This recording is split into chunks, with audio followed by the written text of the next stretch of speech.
تصور کریں آج سے کوئی 1000 سال سے بھی زیادہ عرصہ پہلے کا وقت۔ عرب کا ایک تپتا ہوا صحرائی علاقہ ہے، اور وہاں ایک تاجر اپنی نوزائیدہ بچی کو گود میں اٹھائے کھڑا ہے۔ ام، وہ اس بچی کا نام رکھنے کے لیے اپنے ارد گرد کے ماحول یا کسی مقامی چیز کا انتخاب نہیں کرتا، بلکہ وہ بلکہ وہ ہزاروں میل دور کا سوچتا ہے۔ بالکل، وہ ہزاروں میل دور واقع ایک ایسے خطے کا نام چنتا ہے جو مطلب اپنے مصالوں، رنگ برنگے پرندوں اور گہری دانش کے لیے مشہور ہے، اور وہ اپنی بیٹی کا نام ہند رکھتا ہے۔ یہ میں سمجھتا ہوں کہ یہ تاریخ کا ایک ایسا دل فریب پہلو ہے جو واقعی ہمیں رک کر سوچنے پر مجبور کر دیتا ہے۔ میرا مطلب ہے، ذرا سوچیں کہ ایک جغرافیائی خطے کا نام، ایک ایسی سرزمین جس سے ان کا بظاہر صرف ایک تجارتی رشتہ تھا، وہ ان کی ثقافت میں محبت اور احترام کی اتنی گہری علامت بن گیا کہ انہوں نے اپنی اگلی نسلوں کی پہچان ہی اس سے جوڑ دی۔ بالکل، انہوں نے اپنی بیٹیوں کے نام اس پر رکھنے شروع کر دیے۔ تو آج کے ہمارے اس گہرے مطالعے کا آغاز اسی حیرت انگیز حقیقت سے ہوتا ہے۔ ہمارے سامنے ممتاز صحافی مشتاق عامر کا ایک بے حد بصیرت افروز مضمون ہے، اور یہ مضمون تاریخ کو دیکھنے کا ہمارا جو ایک روایتی زاویہ ہے نا، اس کو یکسر بدل دیتا ہے۔ صحیح بات ہے، کیونکہ ہم عموماً تاریخ کو بس تاریخوں، بادشاہوں کے ناموں اور جنگوں کی ایک خشک سی فہرست سمجھ کر پڑھتے ہیں۔ ہاں، اور یہ کتنا بورنگ ہوتا ہے نا۔ لیکن آج کا یہ علمی سفر ہمیں بتائے گا کہ جب مختلف قومیں جیسے آریائی، یونانی، ہن، کشان اور اس کے بعد عرب اور اہل فارس اس خطے میں آئے، تو وہ صرف فاتحین یا تاجر بن کر نہیں رہے۔ جی، وہ یہاں رچ بس گئے۔ انہوں نے ایک ایسا متوازن اور مشترکہ معاشرہ تخلیق کیا جس میں تمام ثقافتیں ایک برتن میں اس طرح گھل مل گئیں کہ آج اگر ہم چاہیں بھی تو ان اجزاء کو الگ نہیں کر سکتے۔ بالکل ناممکن ہے۔ تو آج ہم اسی مشترکہ تہذیب کے بننے کے جو حیران کن اور پوشیدہ میکنزمز ہیں نا، ان کو ڈی کوڈ کرنے جا رہے ہوں۔ میں تو بہت پرجوش ہوں اس کے لیے۔ اور اس پورے عمل کو سمجھنے کے لیے نا، ہمیں ان بنیادی انسانی رشتوں کو دیکھنا ہوگا جو نظریات اور مذاہب کے تبادلے سے بہت پہلے وجود میں آ جاتے ہیں۔ دیکھیے، انسان ایک دوسرے سے ابتدا میں کسی فلسفے کی بنیاد پر نہیں جڑتے۔ ہاں، وہ تو اپنی روزمرہ کی ضرورتوں کے تحت جڑتے ہیں۔ بالکل۔ جب ہم عربوں اور ہندوستان کے تعلق کی بات کرتے ہیں تو جزیرت العرب میں اسلام کے ظہور سے صدیوں پہلے ایک انتہائی منظم اور وسیع تجارتی نیٹ ورک ان دونوں خطوں کو ایک لڑی میں پرو چکا تھا۔ اگر ہم سید سلیمان ندوی کی جو شاندار تحقیق ہے عرب و ہند کے تعلقات، اس کا بغور جائزہ لیں تو جو سمندری راستے ہمارے سامنے آتے ہیں وہ محض پانی کے سفر نہیں تھے۔ میرا مطلب ہے، آج ہم دنیا کو جوڑنے کے لیے انٹرنیٹ اور فائبر آپٹک کیبلز کی بات کرتے ہیں نا، تو میں ان قدیم بادبانی کشتیوں کو اس دور کی الگورتھم تصور کرتی ہوں۔ ارے واہ، یہ ایک بہت دلچسپ تشبیہ ہے ویسے، ہے نا؟ جس طرح آج ایک الگورتھم دنیا کے کسی دوسرے کونے کا نظریہ یا ٹرینڈ سیدھا آپ کی اسکرین پر لے آتا ہے، بالکل اسی طرح وہ کشتیاں غیر ملکی تصورات، ذائقے اور کہانیاں سیدھا ان ساحلی شہروں کے بازاروں میں لا رہی تھیں۔ یہ تشبیہ واقعی اس عمل کی پیچیدگی کو بہت اچھے سے واضح کرتی ہے، کیونکہ ان تاجروں کا سفر کوئی عام تجارتی چکر نہیں ہوتا تھا۔ مصر اور شام کے بازاروں سے نکل کر بحر احمر کے کٹھن راستوں سے ہوتے ہوئے یمن پہنچنا، جو کہ خود ایک بہت خطرناک سفر تھا۔ بالکل، اور پھر وہاں سے ہواؤں کے رخ کا اندازہ لگا کر افریقہ کی طرف نکل جانا، یا پھر عمان اور عراق کے ساحلوں کے ساتھ ساتھ سفر کرتے ہوئے ایران کو عبور کر کے موجودہ پاکستان میں دیبل یعنی آج کے کراچی کی بندرگاہ تک پہنچنا، یہ کوئی چھوٹی بات نہیں تھی، یہ ایک غیر معمولی انسانی کاوش تھی۔ اور ویسے یہ سفر دیبل پر ختم نہیں ہوتا تھا۔ یہ کشتیاں مزید آگے بڑھ کر کاٹھیاواڑ کے علاقے تھانہ یعنی جو آج کا ممبئی ہے، پھر خمبات، کالی کٹ، مدراس اور خلیج بنگال تک رسائی حاصل کرتی تھی۔ جی، لیکن چلیے ذرا اس بات کی تہہ تک پہنچتے ہیں کہ اس نیٹ ورک میں سامان کیا جا رہا تھا۔ مسالے، خوشبوئیں، مٹی کے برتن اور سوتی کپڑے کی تجارت تو سمجھ میں آتی ہے، لیکن اس فہرست میں زہر اور جنگلی جانور بہت نمایاں تھے۔ مجھے یہ بتائیں، آخر ان بحری جہازوں پر زہر لادنے کے پیچھے کیا سائنس یا ضرورت کار فرما تھی؟ دیکھیں، یہاں جو بات سب سے زیادہ دلچسپ ہے وہ یہ ہے کہ دور حاضر کے ذہن میں زہر کا تصور عموماً کسی ہتھیار یا سازش سے جڑا ہوتا ہے، ہاں بالکل، ہم تو فلموں والا زہر ہی سوچتے ہیں۔ لیکن قدیم طبی نظام میں خاص طور پر عرب اور ہند کی جو آیورویدک ادویات سازی تھی، اس میں زہروں کی بہت زیادہ مانگ تھی۔ اچھا، یعنی وہ دوائیوں کے طور پر استعمال ہوتے تھے؟ جی بالکل، قدیم طبیب اور حکیم سانپوں کے زہر اور مختلف نباتاتی زہروں کی انتہائی قلیل مقدار کو خطرناک بیماریوں کے علاج اور تریاک بنانے کے لیے استعمال کرتے تھے۔ تو یہ دراصل ایک باقاعدہ فارماسیوٹیکل تجارت تھی، آپ کہہ لیں۔ اور جہاں تک جانوروں کا تعلق ہے تو ہندوستان کے ہاتھی، مور اور بولنے والے پرندے دنیا بھر کے شاہی درباروں میں خاص کشش رکھتے تھے۔ اس کا مطلب یہ ہوا کہ وہ جانور صرف تفریح کا ذریعہ نہیں تھے، بلکہ وہ اس خطے کی سافٹ پاور تھے۔ جب ایک مور بغداد یا دمشق کے کسی محل میں چلتا ہوگا تو وہ دراصل ہندوستان کی زرخیزی اور اس کے پراسرار ہونے کا ایک جیتا جاگتا اشتہار ہوتا ہوگا۔ بالکل صحیح کہا آپ نے۔ یہ چیزیں مقامی لوگوں کے ذہنوں میں ہندوستان کا ایک طلسماتی خاکہ بناتی تھیں، اور یہی وہ مقام ہے جہاں تجارت ایک ثقافتی اور سماجی رشتے میں تبدیل ہو جاتی ہے۔ کیونکہ لوگ صرف سامان نہیں لے رہے ہوتے، وہ ایک تصور بھی خرید رہے ہوتے ہیں۔ جی، اور جب کوئی تاجر ہندوستانی مسالے لے کر اپنے وطن لوٹتا تو وہ صرف ذائقہ نہیں لے جاتا تھا، وہ ان کسانوں، جلاہوں اور دستکاروں کی کہانیاں بھی ساتھ لے جاتا تھا۔ یہیں سے اس خطے سے ایک جذباتی وابستگی پیدا ہونا شروع ہوئی، جس کا سب سے بڑا ثبوت خود اس خطے کا نام ہے۔ ویسے یہاں آ کر بات واقعی بہت دلچسپ ہو جاتی ہے۔ جیسا کہ ہم نے گفتگو کے آغاز میں ذکر کیا، اس طویل تجارتی اور سماجی تعلق نے اس سرزمین کو وہ نام دیا جو آج تک اس کی پہچان ہے۔ ہاں، یہ بات بہت کم لوگ جانتے ہیں کہ بیرونی دنیا سے رابطے سے پہلے اس پورے برصغیر کا کوئی ایک مشترکہ نام تھا ہی نہیں۔ جی، یہ مختلف ریاستی اکائیوں اور ثقافتوں کا ایک مجموعہ تھا۔ ہاں، تو پھر یہ ہند کا نام کہاں سے آیا؟ تاریخ کا یہ پہلو ہمیں بتاتا ہے کہ شناخت کیسے سفر کرتی ہے۔ دراصل ہندوستان کا تصور اور یہ نام ایک بیرونی عطیہ ہے۔ جب اہل فارس نے دریائے سندھ کے ارد گرد کے علاقوں پر اپنا اثر و رسوخ قائم کیا جسے عرب مہران کہا کرتے تھے، تو انہوں نے اسے سندھ کے بجائے ہند پکارنا شروع کیا۔ اچھا، سندھ سے ہند، یہ لسانی تبدیلی کیسے ہوئی؟ اس کی وجہ قدیم فارسی زبان کا وہ لسانی اصول ہے جس کے تحت س کی آواز اکثر ہ میں تبدیل ہو جاتی ہے، جیسے وہ سنسکرت کے لفظ سپت سندھو کو ہپت ہندو کہتے تھے۔ ارے واہ، یہ تو بہت ہی زبردست بات ہے۔ ایک چھوٹا سا لسانی تغییر، مطلب ایک تلفظ کی تبدیلی، ایک پوری تہذیب کا مستقل نام بن گئی۔ اور پھر عرب تاجروں نے اس نام کو اس قدر اپنایا کہ وہ پورے خطے کو ہند کہنے لگے۔ اور جیسا کہ آپ نے شروع میں کہا، انہوں نے اپنی عورتوں کے نام بھی ہند رکھنے شروع کر دیے۔ ہاں، اور جب ہم اس نفسیات پر غور کرتے ہیں تو یہ بہت گہری نظر آتی ہے۔ ہاں، کوئی بھی انسان اپنی اولاد کا نام کسی ایسی جگہ پر نہیں رکھتا جسے وہ صرف ایک منڈی یا بازار سمجھتا ہو۔ بالکل نہیں۔ اس کا مطلب ہے کہ ان کے اجتماعی لاشعور میں ہند کا لفظ خوبصورتی، علم اور کشادگی کا استعارہ بن چکا تھا۔ انہوں نے اسے ایک سماجی اور ثقافتی محبت کی علامت کے طور پر اپنا لیا تھا۔ اور یہ نکتہ ہماری اگلی کڑی کو جوڑنے کے لیے بہت اہم ہے۔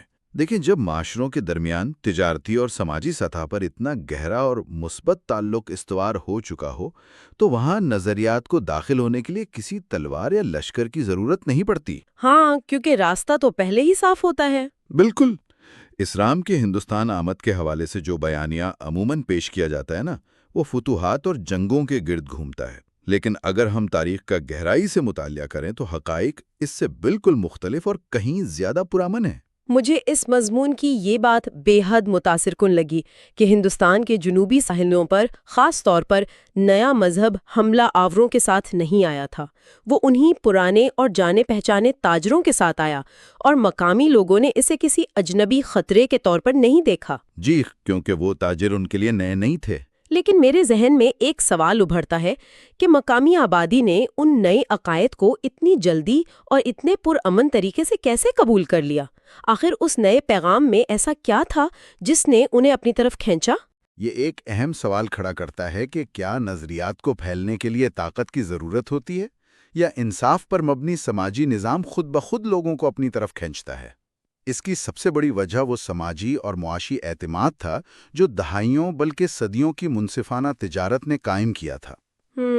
بھروسہ بن چکا تھا۔ جی، مقامی لوگوں کو معلوم تھا کہ یہ تاجر دیانتدار ہیں، اور جب ان تاجروں نے اسلام کے سماجی نظام کو متعارف کرایا تو اس کی بنیاد مساوات، عدل اور انسانی اخلاق پر تھی۔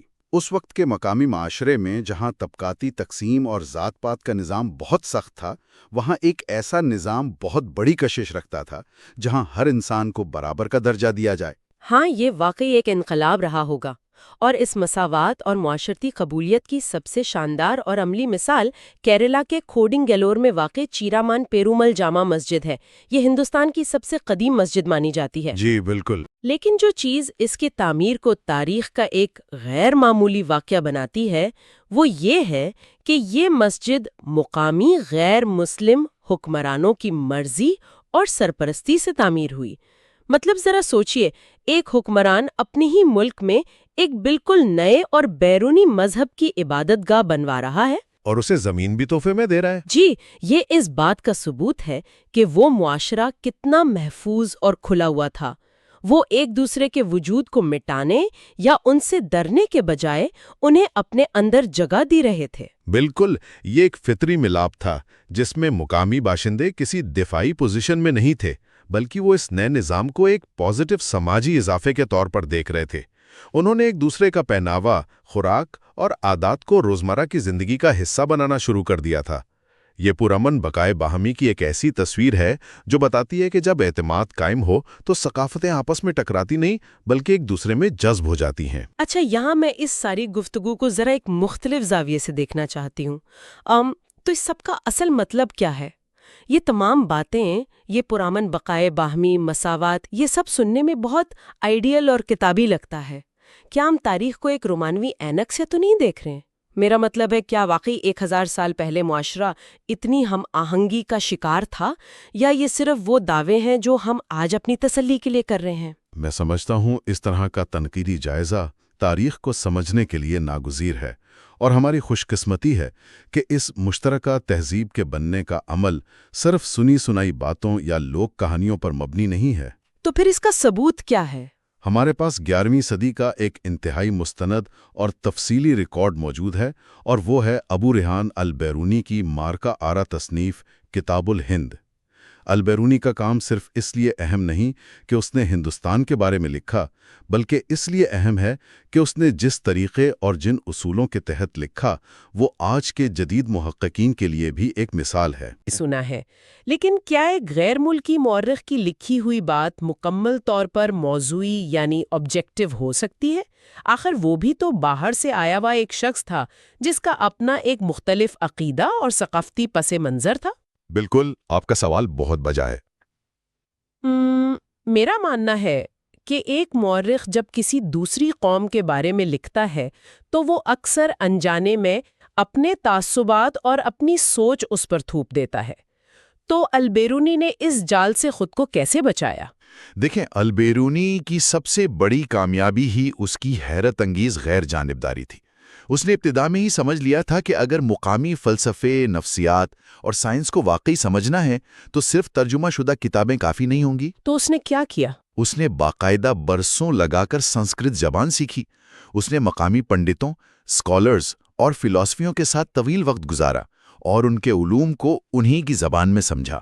اس نے اپنی کتاب میں واضح کیا کہ وہ جو کچھ تحریر کر رہا ہے وہ منوعاً ویسا ہی ہے جیسا اس نے پایا۔ اس نے حقائق پر اپنے ذاتی عقائد کا پردہ نہیں ڈالا۔ آئینے میں دیکھ رہا تھا۔ یہ تو ایک بہت بڑی دانشورانہ ایمانداری ہے۔ بالکل، اور اسی تاریخی حقیقت کی بنیاد پر مشہور مورخ ڈاکٹر تاراچند کا وہ نظریہ بھی سامنے آتا ہے جو اس مضمون کا ایک اہم حصہ ہے۔ جی، ڈاکٹر تاراچند نے کیا کہا تھا؟ ڈاکٹر تاراچند نے بہت گہرائی سے یہ بات کہی ہے کہ مسلمانوں نے جب اس خطے کو اپنا مسکن بنایا تو ان کا رویہ ان حملہ آوروں جیسا نہیں تھا جو صرف لوٹ مار کے لیے آتے ہیں اور دولت سمیٹ کر واپس چلے جاتے ہیں۔ انہوں نے اسے اپنا گھر سمجھ لیا۔ جی، ان کی اس بات میں بڑی گہری نفسیات چھپی ہے۔ جب انسان کسی جگہ کو اپنا مستقل گھر تسلیم کر لیتا ہے نا، تو اس کا اس زمین کے ساتھ رشتہ معاشی استحصال کا نہیں رہتا، بلکہ تعمیر و ترقی کا بن جاتا ہے۔ انہوں نے یہاں کی مٹی میں اپنی جڑیں پیوست کی، اور جب دو مختلف ثقافتیں ایک ہی زمین پر ایک طویل عرصے تک ساتھ رہتی ہیں تو وہ ایک نئی شناخت کو جنم دیتی ہیں، جو نہ خالصتاً قدیم ہندوستانی تھی اور نہ ہی خالصتاً عرب یا ایرانی۔ وہ ایک نیا مشترکہ ہندوستانی رنگ تھا۔ اور اگر ہم اس تاریخی عمل کو آج کے دور سے جوڑیں تو اس کے اثرات ہمیں اپنی روزمرہ زندگی میں ہر طرف نظر آتے ہیں۔ جب ہمارے سننے والے کسی محفل میں بیٹھ کر بریانی کھاتے ہیں، یا ہم مخصوص کڑھائی والے کپڑے پہنتے ہیں، یا کلاسیکی موسیقی کے راگ سنتے ہیں، تو ہم دراصل کسی ایک ثقافت کو نہیں بلکہ اسی 1000 سالہ مشترکہ تہذیب کے ثمرات کو استعمال کر رہے ہوتے ہیں۔ بالکل صحیح کہا آپ نے۔ یہ وہ عملی شکل ہے جو ان قدیم تجارتی جہازوں اور مشترکہ محلوں نے ہمیں دی ہے۔ اور اگر ہم اسے وسیع تر تناظر میں دیکھیں تو اس مشترکہ کلچر کو کاغذوں اور تاریخی کتابوں سے نکال کر گلیوں، بازاروں اور عام انسانوں کے دلوں میں اتارنے کا اصل کام ان لوگوں نے کیا جنہیں تاریخ اکثر بادشاہوں اور جنگوں کے شور میں نظر انداز کر دیتی ہے۔ آپ صوفیائے کرام ہی بات کر رہے ہیں نا؟ بالکل، ہم بات کر رہے ہیں صوفیائے کرام اور بھکتی تحریک کے سنتوں کی۔